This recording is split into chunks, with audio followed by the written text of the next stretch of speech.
స్తోత్రం. దేవుని యొక్క మహాకృపను బట్టి గత ఆదివారం నుండి ఆదివారం వరకు దేవుని యొక్క రెక్కల నీడలో భద్రతపరిచి మనల్ని కాసి కాపాడి దేవుడి సన్నిధానానికి దేవుడు కృపను బట్టి క్షేమంగా తీసుకొచ్చిన దేవదేవునికి మహిమ కలుగును గాక. మరి దేవుని ప్రజలమైన మనతో దేవుడు ఈరోజు మాట్లాడుతున్నవి.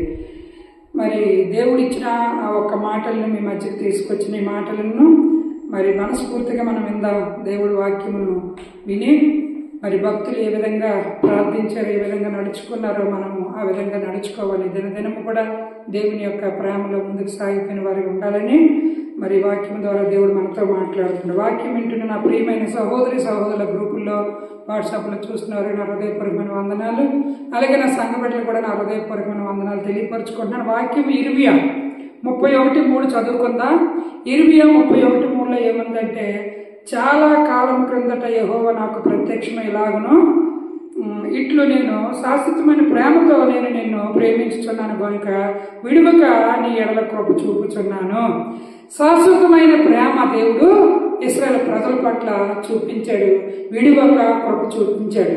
కాబట్టి దేవుని బిడ్డలమైన మనము ఇశ్రాయేలు ప్రజలుగా దేవుని కొరకు జీవిస్తున్న బిడ్డలుగా మనం ఉన్నాం. కాబట్టి ఆయన ప్రేమ మన నుండి ఎడబాయదు. అయితే శాశ్వతమైన ప్రేమ చూపించే దేవుణ్ణి మనం కలిగి ఉన్నాం. అయితే ఈరోజు మనం చదువుకున్న దాంట్లో కొన్ని మాటల్లోనే 3 అంశాల్లోనే ఒక మాట మనకు కనబడుతుంది. ఏ మాట కనబడుతుంది అంటే, మొట్టమొదటిగా మరి దేవుని యొక్క ఆ ప్రేమ విషయంలోనే సమరయుడు చూపించిన ప్రేమ, తర్వాత తప్పిపోయిన కుమారుడి పట్ల తండ్రి చూపించిన ప్రేమ, తర్వాత రాళ్లతో కొట్టిన స్టెఫను ప్రేమ, మరి దేవుడు ముగ్గురిని మన మధ్యలో దేవుడు ఈరోజు నిలబెట్టాడు. ఈ 3 అంశాలను బట్టి దేవుని పాదాల చెంతలో మనము ఏ ప్రేమ కలిగి మనం ఉన్నాము అనేది దేవుడు మనతో మాట్లాడుతున్నప్పుడు ఈ ముగ్గురిని దేవుడు మన మధ్యలో పెట్టారు. కాబట్టి ఈ యొక్క సమరయుడు చూపించిన ప్రేమ ఎటువంటిదో మనం కొన్ని మాటలు చదువుకుందాం. అంతేకాదు స్టెఫన్ చూపించిన ప్రేమ ఎటువంటిదో కొన్ని మాటలు మనం చదువుకుందాం. అంతేకాదు కుమారుడి పట్ల తండ్రి చూపించిన ప్రేమ ఎటువంటిదో కొన్ని మాటలు చదువుదాం. ఈరోజు ప్రేమకు సంబంధించినది. అందుకనే దేవుడు అంటున్నాడు, ఇశ్రాయేలు ప్రజల విషయంలోనే మరి నేను శాశ్వత కాలమైన ప్రేమట, మరి శాశ్వతమైన ప్రేమతో నేను నిన్ను ప్రేమించుచున్నాను గనుక విడువక నీ ఎడల కృప చూపుచున్నాను. దేవుడు విడువలేదు, కృప చూపించిన దేవుడు, ప్రేమించిన దేవుడు మనం కలిగి ఉన్నాం. కాబట్టి ఈరోజు దేవుడి సన్నిధిలో మనం అందరం కూడా ఉండి దేవుడిని ఆరాధించుకోవడానికి దేవుడు ఇచ్చిన ప్రేమను బట్టి దేవదేవునికి మహిమ కలుగును గాక. అయితే గలతీలోని మనకి మొట్టమొదటి ఒక మాట కనబడుతుంది, 5:22లోని ప్రేమకు సంబంధించినది. అయితే ఆత్మఫలములు ఏమనగా ప్రేమ, సంతోషము, సమాధానము, దీర్ఘశాంతము, దయాళత్వం, మంచితనము, విశ్వాసము, సాత్వికము, అసహనిగ్రహము. వీటన్నిటిలో మొట్టమొదట కనిపించేదేంటి? ప్రేమ. ఆత్మఫలములు ఏమనగా అంటే ప్రేమ అందులో జోడించుంది. కాబట్టి నీవు ఆత్మఫలములు ఫలించేదానిగా, ఫలించేవాడిగా ఉన్నావని అంటే ఎదుటివాడి పట్ల నీ ప్రేమను వెల్లడిపరచాలి. వెల్లడిపరిచి నీ ప్రేమను చూపించాలి. నువ్వు చూపించగలిగినంత ప్రేమ. ఎందుకంటే యేసు ప్రభు గారు చూపించిన ప్రేమ దగ్గర మన ప్రేమలేమి గొప్పవి కావు. అయితే ఆయన కలిగి మనం ఉన్నాం కాబట్టి, ఆయన బిడ్డలం కాబట్టి, ఆయన ప్రేమ స్వరూపుడు కాబట్టి, ఆయన ప్రజలుగా మనం జీవిస్తున్నాం కాబట్టి ఆయన చూపించిన ప్రేమ నీవు నేను అంత ప్రేమ చూపించకపోయినప్పటికీ మరి దేవుడు మనలో ఉన్నాడు కాబట్టి ఆయన చూపిస్తున్న ప్రేమను మనం వెళ్ళబుచ్చేటట్లుగా ఉండాలి, ఎలాంటి శత్రువుల పట్లైనా. కాబట్టి దేవుడు ఈరోజు మనతో మాట్లాడుతున్నది గలతీలో కనిపించిన మాట ఆత్మఫలం ఏమనగా అనగానే మొట్టమొదటి ప్రేమే కనబడుతుంది. కాబట్టి దేవుని ప్రజలమైన మనము ప్రేమ కలిగి ముందుకు సాగినప్పుడు మరి అనేకమైనవి కార్యాలు జరుగుతాయి. అంతేకాదు మరి చదువుకున్న దాంట్లో లూకాసు వార్తలోనే 10:30లో ఒక మాట మనకు కనబడుతుంది. 10:30లో ఏం కనబడుతుందంటే, అందుకు యేసు ఇట్లనెను, ఒక మనుష్యుడు యెరూషలేము నుండి యెరికో పట్టణమునకు దిగి వెళ్ళుచు దొంగల చేతిలో చిక్కును.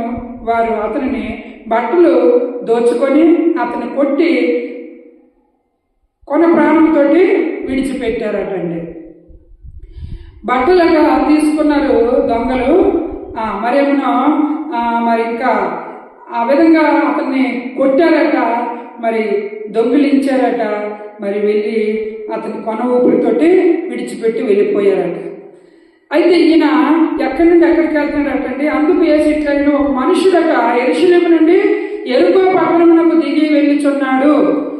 యెరూషలేము నుండి యెరికో పట్టణం ఎత్తైన స్థలం నుండి దిగువ స్థలం దగ్గరికి ఆయన వెళుతూ ఉన్నప్పుడట దొంగలట చేతిలో చిక్కిన వారు అతన్ని బట్టలు దోచుకున్నారట. అతన్ని కొట్టి కొనూపిరితోటి విడిచిపెట్టారట. అయితే విడిచిపెట్టినప్పుడు ఈ 30లో మనం చదువుకున్న దాంట్లోని మాట 31లో మనం చదువుకుంటే కొన్ని మాటలు మనకు కనబడుతున్నాయి. అప్పుడు ఒక యాజకుడు ఆ త్రోవను వెనుట తటస్థించను. అతడిని చూచి ప్రక్కగా పోయాను. అంటే ఈ దెబ్బలతోటి ఈ ఒక బట్టలు దొంగతనం అయిపోయి ఆయన కొనూపిరితో ఉన్నాడు. నాకెందుకమ్మ ముడితే నాకేమీ ఇబ్బంది ఎందుకులే అని అతను విడిచిపెట్టి ఆ దారి పక్క నుండి వెళ్ళిపోయాడట. ఎవరు ఇతను? యాజకుడు ఆ త్రోవను వెనుట తటస్థించిన అతన్ని చూచి ప్రక్కగా పోయాడట. ఈ యాజకుడికి అర్జెంట్ అయిందనంటే దేవుడి పని నిమిత్తం పరుగులాడుతున్నాడేమో మరి. అలాగనే నేను లేవీయుడినొకడు ఆ చోటుకు వచ్చి చూచి ప్రక్కగా పోయాను. లేవీయుడు కూడా వచ్చి ఆ పక్కగా చూసి అటు నుండి మరి వెళ్ళిపోయినట్లుగా వాక్యం కనబడుతుంది. అంతేకాదు 33 అయితే ఒక సమరయుడు ప్రయాణమై పోవచ్చు అతడు పడి ఉండుట చోటుకి వచ్చి అతన్ని చూచి అతని మీద జాలిపడి దగ్గరకు పోయి నూనె ద్రాక్షారసం పోసి అతని గాయములు కట్టి అతని వాహనం మీద ఎక్కించి ఒక పూటకూలి అని ఇంటికి తీసుకొని పోయి అతని పరామర్శించును. మరునాడు అతడు 2 దేనారములు తీసి ఆ పూటకూలి వానికి ఇచ్చి అతని పరామర్శించమని నీవు ఇంకా ఏమైనా అవసరం ఉంటే నేను తిరిగి వచ్చి నీకు ఇస్తాను. నువ్వు ఒకవేళ ఏదైనా ఖర్చు పెట్టావంటాడు అతని పట్ల, నేను తిరిగి మళ్ళీ నీకు వచ్చి ఇస్తాను. సమరుడు ఏ ప్రేమ చూపించాడంటే అక్కడ యాజకుడు లేవీయుడు వెళ్ళిపోయారు చూసి పనుల నిమిత్తం. కానీ సమరయుడు మట్టుగా విడిచిపెట్టలేదు. సమరయుడు చూపించిన ప్రేమ అతను అంతేకాదటండి ఆ ఒక గాయాలను కట్టాడట. అక్కడ చదువుకుంటుండగా ఏముందంటే నూనె ద్రాక్షారసం పోసి అతని గాయాలు కట్టి అతని వాహనం మీద ఎక్కించి పూటకూలి వానికి అప్పగించాడు. తీసుకొని వెళ్ళి కొన్ని అమౌంట్ ఇచ్చి ఈయనకు కావలసిన చూడు, ఒకవేళ నీ డబ్బులు ఏమైనా పడినా నీవేదైనా ఖర్చు పెట్టినా నేను మరలా వస్తాను, తిరిగి నీకు ఇస్తాను. ఎంత చక్కటైన సహవాసం, ఎంత చక్కటైన ప్రేమ దేవుడు ఇక్కడ మనకి తెలియపరుస్తున్నాడు. ఈ రోజుల్లో అలాంటి ప్రేమ చూపించిన వారు ఉన్నారా? కానీ జీవ గ్రంథంలో చూపించిన భక్తులు ఉన్నారు, దేవుని బిడ్డలు ఉన్నారు.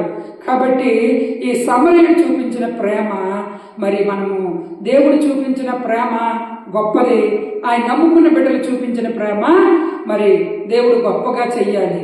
కాబట్టి సమరయుడు చూపించిన ప్రేమ, సరే గాయాలతో ఉన్నాడు కదా, మరి ఆ గాయాలు నేను కట్టి అక్కడే పెట్టి వెళ్ళిపోతాను లేదు. అతని వాహనం మీద ఎక్కించుకొని అతను తీసుకొని వెళ్ళి మరి ఆయన ఏ పని మీద వెళ్తున్నాడో పూటకూను అని ఇంటికి అప్పగించి అతని బాధ్యతల బరువులు అప్పగించి మరలా నేను వస్తానని చెప్పి వెళ్ళాడు. కాబట్టి ఆ ప్రేమలో ఎంతో త్యాగం ఉంది. అతను ఏ పని మీద వచ్చాడో, ఏ ఒక పనికి త్వరగా వెళ్ళాలనుకున్నాడో. ఇప్పుడు చాలా మంది బండి మీద వెళ్తూ వస్తున్నప్పుడు అంటే ఎంత స్పీడ్గా వెళ్ళిపోతారో, ఇంటి దగ్గరికి వెళ్ళి ఏం చేస్తారో మరి మనకు తెలియదు. కానీ రోడ్డు ఎక్కేసరికి మరి స్కూటీలేనా, బళ్ళేనా, కారులేనా, బస్సులేనా ఇష్టం వచ్చిన స్పీడ్లు వెళ్ళిపోతుంటాయి. మరి అక్కడ ఏదైనా ఆల్టింగ్ వచ్చినా కూడా ఆగకుండా ఎరకల నుండి దూరిపోతూ వెళ్ళిపోతూ ఉంటారు. ఎంతో స్పీడ్గా వెళ్ళిపోయిన ఈ స్పీడ్ ప్రపంచంలో ప్రజలు ఉన్నారు. అలాంటప్పుడు ఈ గాయాలతో కనిపించిన ఆ వ్యక్తిని మరి సమరయుడు ఏ విధంగా ప్రేమించాడు. అలాగే నాకెందుకని వదిలిపోతే గడ్డకారి అలా ప్రాణం పోతుంది. అంత ప్రేమ కలిగి ఆయన ఒక కార్యం అక్కడ చేశాడు. కాబట్టి ఈరోజు మనం అతని కోసం చదువుకుంటున్నాం, ఈరోజు మనం అతని కోసము చెప్పుకుంటున్నాం. సమరయుడు ఎటువంటి వాడు, ప్రేమ చూపించిన వాడు. లేవీయుడు వెళ్ళాడు అక్కడికి. అంతేకాదు మరి యాజకుడు వెళ్ళాడు అక్కడికి. వారు ఏ పనుల నిమిత్తం వెళ్తున్నారో వారైతే మట్టుగా ఆ ప్రక్కకు వెళ్ళలేదు. ఈ సమరయుడు మట్టుగా పక్కకు వెళ్ళి అతని గాయాలు కట్టాడు. దేవుని ప్రజలారా, దేవుని బిడ్డలారా, మరి అందరూ అలాగే ఉన్నారు. మేము ఎందుకు అలాగ ఉండకూడదు అనేది ఉండకూడదు. అంచె దినాల్లో ఉన్న దేవుడు చూపించిన ప్రేమ మనము చూపించాలి. చూపించినప్పుడు దేవుణ్ణి పోలి నడుచుకున్న బిడ్డలమని మనకి దేవుడు ఒక సాక్ష్యం ఇస్తాడు. కాబట్టి ఇక్కడ చదువుకున్న దాంట్లో ఉంది కొన్ని మాటలు మనం చదువుకుందాం. లాస్ట్గా లూకాసు వార్త 10:30 అందుకు యేసు నీవును వెళ్ళి అలాగూ చేయమని అతనితో చెప్పాను. దేవుని బిడ్డలమైన మనము వెళ్ళాలి, వారికి హెల్ప్ చెయ్యాలి, సాయం చెయ్యాలి. మరి అలాగే ఈ యొక్క సమరయుడు చూపించిన ప్రేమ మొట్టమొదటిగా మనం చెప్పుకున్నాము. యోహాను సువార్తలో చదువుకుంటుండగా 15:11 ఒక మాట మనకు కనబడుతుంది. 15:11లోని మరి తండ్రి చూపించిన ప్రేమ, యోహాను సువార్తలో 15:11లోని మనకు కనిపిస్తున్న ప్రేమను బట్టి కొన్ని మాటలు మనం చూసుకుందాం. మరి మొదట సమరయుడిది మనం చూసుకున్నాము. రెండవదిగా దేవుడు చూపించిన ప్రేమను మన కుమారుడి యొక్క పట్ల మరి తండ్రి చూపించిన ప్రేమ చదువుకున్న దాంట్లో 15:11లో మాట మనకు కనబడుతుంది. మీ యందు నా సంతోషము ఉండవలనని, మీ సంతోషము పరిపూర్ణం కావాలనని ఈ సంగతులు మీతో చెప్పుచున్నాను.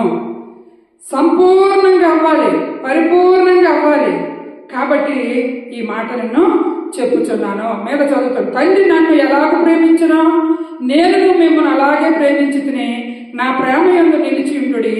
నేను నా తండ్రి ఆజ్ఞలు గైకొని ఉన్నాను. ప్రేమ యందు నిలుచున్న ప్రకారం మీరును నా ఆజ్ఞలు గైకొని ఎడల నా ప్రేమ యందు నిలిచి ఉందురు.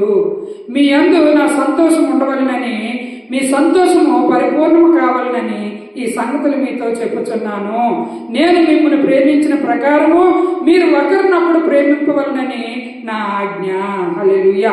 ఒకరికొకరు ప్రేమించాలని ఒక ఆజ్ఞ. దేవుడు మనల్ని ప్రేమిస్తున్నాడు. చాలా మంది ప్రేమించిన వారు ఉన్నారు. తండ్రి తన కుమారుని ప్రేమించాడు కాబట్టి పాపుల కొరకు ఈ లోకానికి పంపించాడు.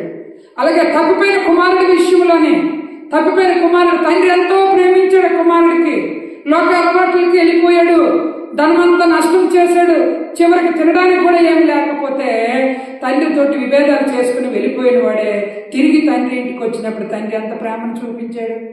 నువ్వు వద్దురా పోరా అన్నాడా, వెంటనే మెడ మీద పడి ముద్దు పెట్టుకున్నాడు, గొప్ప గొప్ప విందు జరిపించాడు.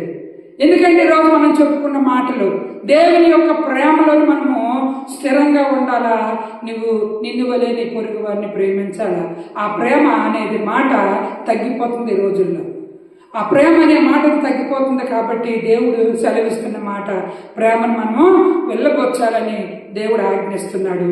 అంతేకాదు తండ్రి కుమారుడు పట్ల చూపించిన ప్రేమ, కుమారుడు ప్రజల పట్ల చూపించిన ప్రేమ, ఈ అంచు దినాల్లో ఉన్న మనము, ఆయన నమ్ముకున్న మనము ఎదుటి వారి పట్ల చూపించిన ప్రేమ, అప్పుడు దేవుడికి హితమవుతుంది. నా ప్రజలు, నా ప్రియ బిడ్డలు, నన్ను ప్రేమించిన నా బిడ్డలు అనేకమైన బిడ్డలు కూడా ప్రేమించగలుగుతున్నారు, కార్యాలను జరిపించుతున్నారు. దేవుని బిడ్డలుగా దేవుని పోలిగా మనం నడుచుకోవాలి.